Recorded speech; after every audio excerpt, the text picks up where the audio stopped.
Pourquoi le nom de la Providence ? Parce qu'en 1640, ce sont des femmes, de pieuses femmes, comme on disait à l'époque, qui ont pris en charge des jeunes filles qui étaient en difficulté, dans la misère, pour leur trouver du travail et un logement. Et donc ces jeunes femmes étaient accueillies rue du Bercail, dans le fond de la cour du presbytère. Le public qui voyait ça a donné le nom de la Providence. Et ensuite, le curé d'Alençon, Pierre Bellard, a officialisé cette œuvre et a fondé une communauté religieuse, d'où le nom de la Providence d'Alençon.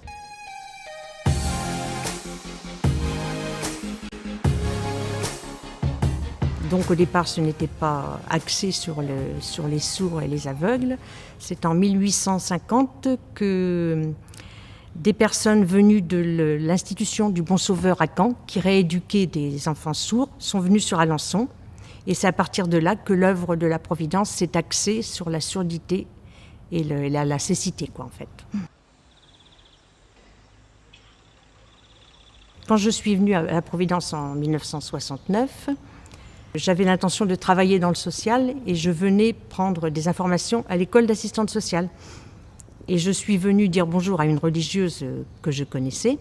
Et c'est elle qui m'a dit, il y a des places à prendre, voilà. Est-ce que vous ne voulez pas être professeur à la Providence ? Et puis bon, ça a trotté dans ma tête. Et donc j'y suis venue.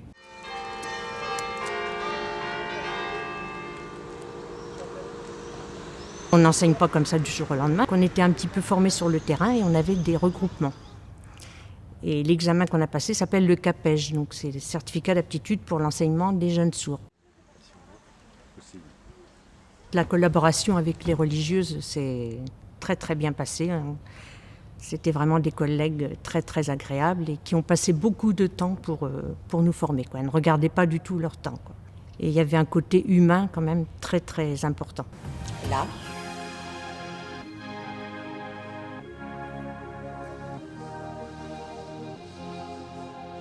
Providence. Les religieuses travaillaient du matin jusqu'au soir.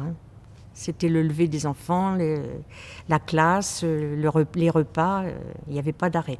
Et à une époque, les enfants mettaient des patins pour ne pas salir. Mais bon, ça ne posait pas de problème, ça se faisait très très bien. Oui.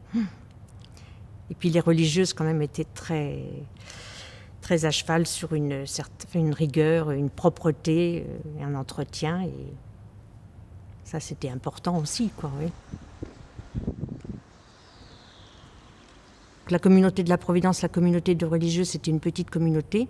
Elle a fusionné avec la Charité d'Évron. Donc, comme la communauté d'Évron avait l'école de sourds de Laval, l'école de sourds de Laval est venue à Alençon. Et ça n'a fait qu'une école. Donc, quand il y a eu la fusion des deux écoles, il y a eu plus de 120 élèves. Ouais.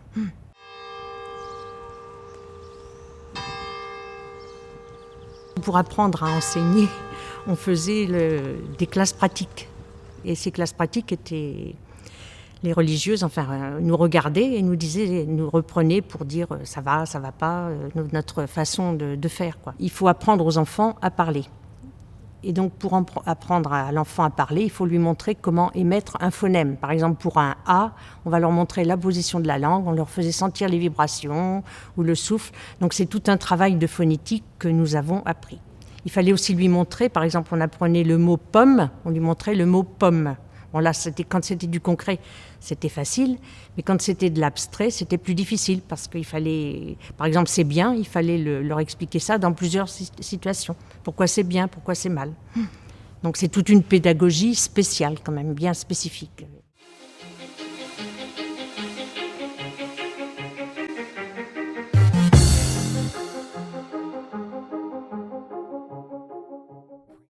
C'est un métier que...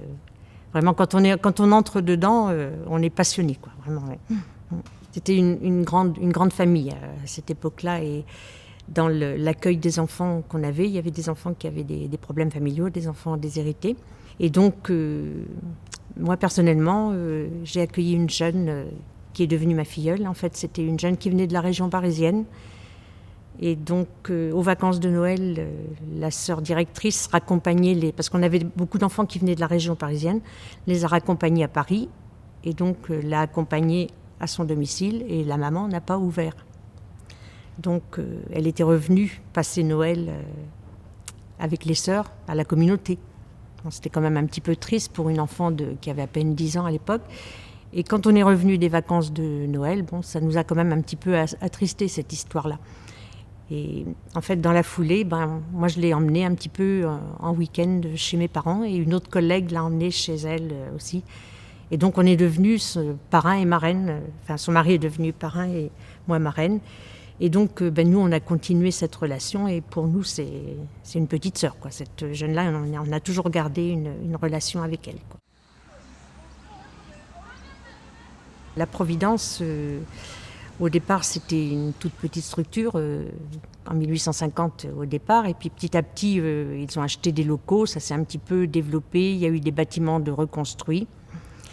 Donc il y avait tout un quartier qui existe encore maintenant, le quartier où il y a la tourelle, c'était le bâtiment des classes du primaire. Donc il y avait un autre quartier qui allait plus vers l'Immaculée, c'était le quartier des petits, qui était quand même un secteur assez important à une certaine époque. Et puis de l'autre côté de l'Abreuvoir, il y avait le quartier professionnel, où il y avait des formations professionnelles. Donc il y avait une serre, une formation d'horticulture, de peinture. Et donc c'était quand même assez vaste. La ville d'Alençon a réhabilité les lieux, et pour nous ça a été un grand bonheur, parce que quand on voyait l'entre-deux, la fin de la Providence en 2009, et puis les grandes herbes qui poussaient partout, c'était un petit peu en friche. Moi je trouve que la réhabilitation c'est vraiment très très bien, et moi ça me fait plaisir, hein. La mairie d'Alençon a demandé, pour garder le caractère un petit peu historique de la Providence, de faire des moulages de main qu'on retrouve maintenant dans le parc de la Providence. Et en fait, ces moulages ont été faits avec différentes personnes, des enfants, des professionnels, des anciens élèves, pour retracer un petit peu l'historique de la Providence. C'est l'alphabet dactylologique, quoi. Donc on a les 26 lettres de l'alphabet qui sont dans le parc, hein. Il y a eu toute une vie qui s'est passée à l'intérieur de ces bâtiments, et je pense que c'est important pour les Alençonnais de savoir ce qui s'est passé. De ne pas oublier, voilà.